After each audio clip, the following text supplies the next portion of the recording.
I started asking that a little earlier about the people you respect most because in more than 35 years as a broadcaster, I've had the opportunity to interview all manner of prime ministers and senior politicians and religious leaders and celebrities and dignitaries and all kinds of others. It's just the nature of the job. But none, however, have impressed or inspired me more than Hetty Johnston, the founder of Bravehearts. Her relentless quest, born of personal tragedy, stands as testimony, I think, to what one person can achieve. And through her relentless and tireless efforts to shine the light on abuse and its victims, Hetty has done what many institutions failed to do. She named it and sought to facilitate change. And that she succeeded is something of an understatement, and in so doing improved and possibly saved thousands and thousands of lives in the process. That's quite something. It's a privilege to know her and to welcome her today. Good to see you, Hetty. Oh, thank you, Greg. That was very kind, very generous. It's very true. It's been a journey, that's for sure. Which began in, 1996, 97? 1996 when the order disclosed, and then, we sort of set up the first images or the first look of Bravehearts in 1997. Where did it come from? Why did it begin? Well, because our daughter was sexually assaulted, and we didn't, we were just a normal family. We were just getting on with life. We were both busy working and didn't even think about sexual assault of children. It's not something we ever even thought about. So she disclosed to my husband in New Zealand. The offender was my husband's father, who has now passed away, went to jail. We went to counselling, and I looked at all the statistics because I was actually the Queensland state leader of the Australian Democrats. That's right. At the time, and Senator Kerno was our national leader. And so research was sort of something apart. So I started looking at this issue and thought, my goodness, even back then, 1 in 4 girls and 1 in 8 boys, they were saying, will be sexually assaulted before the age of 18. And there was no agency in the country that dealt with it. When I found out, I took all the names and phone numbers of all of these agencies off the net in the middle of the night when I was trying to work out what I was going to do. And the next morning when I rang them, they all gave me somebody else's number. Nobody was there. I actually got help from New Zealand. So we had the financial resources to deal with it. So we found the few counsellors that were around, we found them, and we got our own selves organised and settled. But then I just couldn't. And when you look at the ramifications of sexual assault on a child, if it's not interrupted and if the child doesn't have the sort of amazing resilience, then very possibly that changes the trajectory of their lives. So they can be, jails of 85% of people in jail have been sexually assaulted as children. You look at the mental health issues around everywhere, it's all sitting in sexual assault, suicide, all of these things. And my husband and I just went, well, none of those things are going to happen to our daughter. So we looked at how we were not responding at the time. How we were responding was in silence. We didn't talk about it. Simple as that. As a society, we just didn't. We didn't. It was illegal. Yeah. In fact, that's the first law we changed. I was breaking the law. How did you know then what you wanted to do and how you were going to achieve that? I didn't know what I wanted to do, but I could see straight away that something needed to happen and that someone needed to be putting their attention to it. So winging a prayer, typical me. They call me Hurricane Hetty. I wonder why. Where did that come from? Oh, my goodness. I don't know. I just, I knew it had to change. And look, I had the background, the business background. I had all the political stuff, the media contacts. I was set on a journey. This was meant to be my path and my life. And I believe the universe unfolds as it should, and I was just Johnny on the spot, so away we went. What was the hardest part of that journey? A strange question in a way, because there would have been so many difficult aspects to it, but in achieving what you ultimately achieved, what was the toughest part of all that? I think at a personal level, the status quo or the thinking at the time was that silence was the way to deal with it. And so my speaking out supposedly allowed my daughter to be the victim again, because we, in inverted commas, knew back then that if you're a victim and people know about it, then you'll be victimised again, which is absolute rubbish. And in my gut and my soul, I knew that was wrong. People are victimised again because they're disempowered totally and not supported, and so therefore they just stay vulnerable. It changes the nature of who they are. Absolutely. They lose that power. Yes. But with Kayleen, who speaks about this herself now, publicly, so there's no problem. And she's, by the way, the most amazing, strong human being. She's gorgeous. With Kayleen, she never got that silence thing. I wasn't going. This is what I said to the government who were going to take me to court on this one. Unbelievable now when you think about that, isn't it? It is. I'm going to take you to court. Yeah, because I was speaking out in that. But I said, the moment I say to my daughter, shh, don't tell anybody, at that exact moment, I tie a ball and chain around her ankle that she'll be dragging around for the rest of her life, feeling shame or blame or something. And, of course, it perpetuates what had been going on for the 5, 6, 7, 8 decades prior to that when silence was the key and people didn't talk about it. Hetty Johnston is my guest, and we'll stick around for the next 10 or 15 minutes. Lovely to see you. It's 17 past 2. Hey, Hetty, that's not a bad song to be playing while you're here. Yeah. Hetty Johnston is sitting in. That's Elton John. I'm Greg Carey. You're still standing after all these years. Oh, I'm still standing. At some stages, it didn't look like that would be the case. Oh, no. I was on my hands and knees there for a little while, crawling along. But you are back. Still standing, and you've left Bravehearts now. What are you doing? Yes, left Bravehearts. Look, I'm still in the business. I'm still, child protection is my thing. I'll die doing something about child protection. But when I left Bravehearts, I did a small gig for ANZVAR Insurance, and we looked at safeguarding across disability, aged care, just faith and children, schools, etc.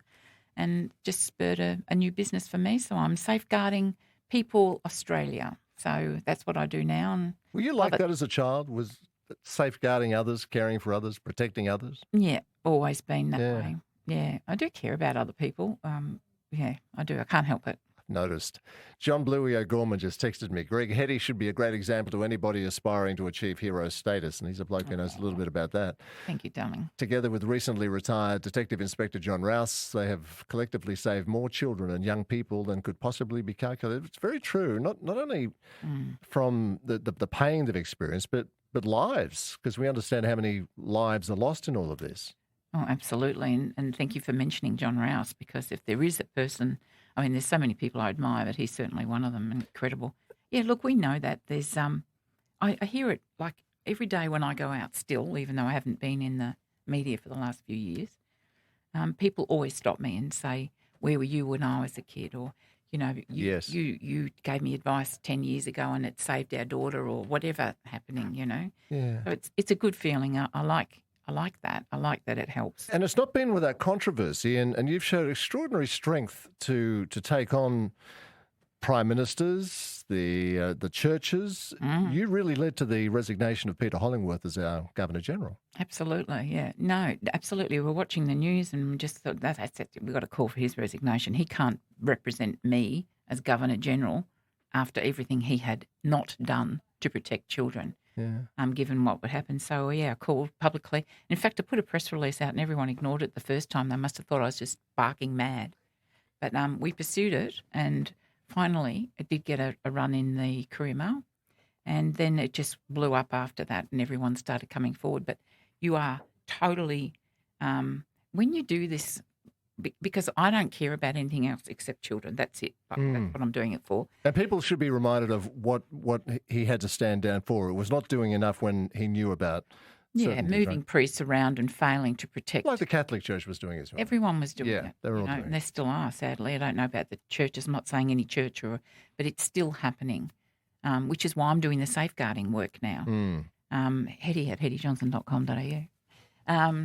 So if if I think my role left to do, Greg, is to help organisations strengthen their governance and understand how predators think, and to help them, make their organisations and businesses or whatever safe. Are they safer now? Because more than 25 years down the road, what has been the ultimate impact, you think, in terms of attitude to abuse, to the laws that you've helped create to combat abuse?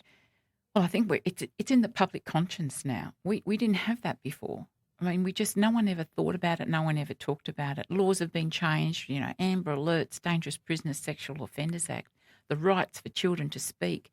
The laws are lengthy. The inquiries, the Tim Carmody Commission of Inquiry, and then the CMC after the foster care stuff was exposed, and then, right down to Tiali Palmer recently, and the, speaking out about that led to blue card review, etc.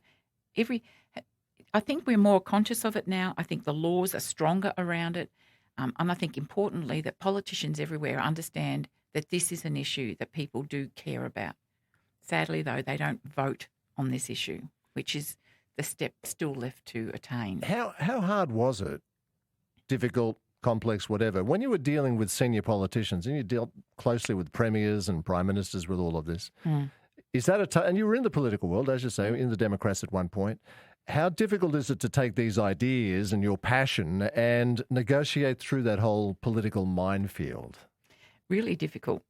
Really difficult. And as lovely as all of these individual ministers are and prime ministers, I've met them all so far anyway.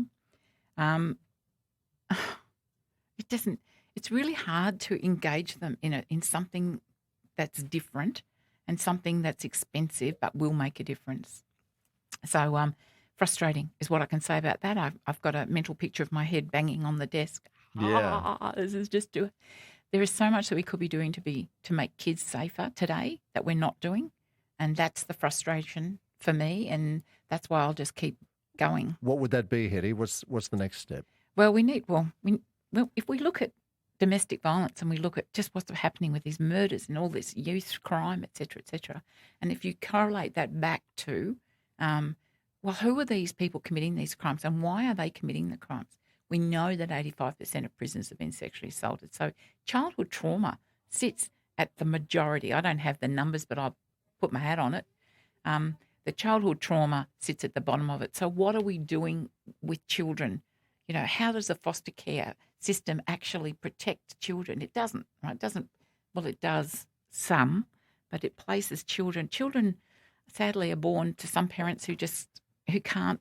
So we've got to start at the beginning. And every report I've ever read, Greg, since day dot, talks about prevention, but we haven't, because there's no money in it and there's no votes in it, so it doesn't really happen in the way it needs to. And I think one of the really key things, and as a victim, as a kid, I think what you did, you put the onus properly on victims rather than the excuses for the perpetrators, and you dealt with the recidivism rate, which was high, yes, and the sentencing rate, which was low. Yes. It was low enough just to catch these clowns, these horrible people, and then very few went to jail. Yeah, and then ones who did, they came out again very soon and did it again. Absolutely.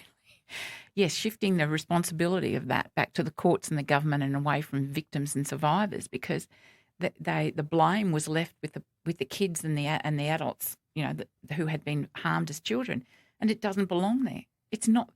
If I can just quick little one, please. I always tell people this when I'm speaking, if I remember, to imagine a little child walking through a park, beautiful day, and somebody jumps out from behind the bush and hits them with a lump of wood, and then asks the question, has the child done anything wrong? Should we support the child? Should we protect the child? Should we silence the child? And of course, the answer is no.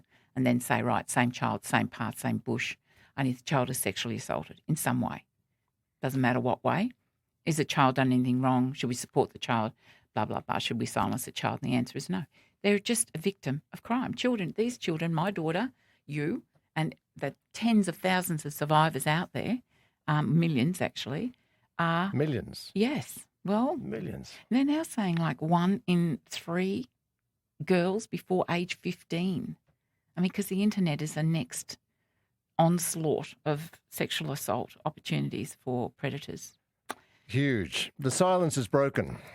Well done. Broken. Now we just have to act. Where's that website again? So if anyone just Google Hetty Johnston and it'll come up. It's just hettyjohnston.com.au. And Jude texts, great interview with that. She's just a wonderful, selfless human being. And you are. It's great to see you. Thank you, Greg. And it's lovely to see you. And I'm going to say this while I get an opportunity, that if I'm asked which person I admire, Greg, it's going to be you. And you know that. We've had a long association and you're amazing. Your book's amazing and you're amazing. Much love. Thank you. Thank you. Hetty Johnston.